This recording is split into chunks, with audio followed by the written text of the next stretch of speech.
My new bike stand just arrived right here by that brand. Not even gonna try and pronounce that brand name, but thought I'd do a little unboxing, show you guys everything that it comes with on camera. So if you're thinking about getting it, you can see everything that it comes with and the quality of it, some hardware, because you are able to mount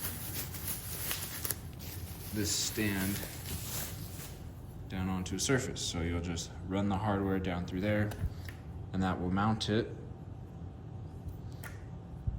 So nice metal right here. This piece is a hard plastic right here, but then you got a metal lever right here.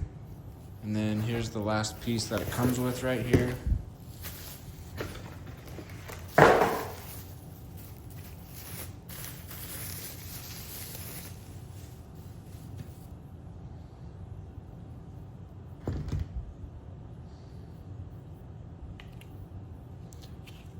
Really impressed with the quality, honestly.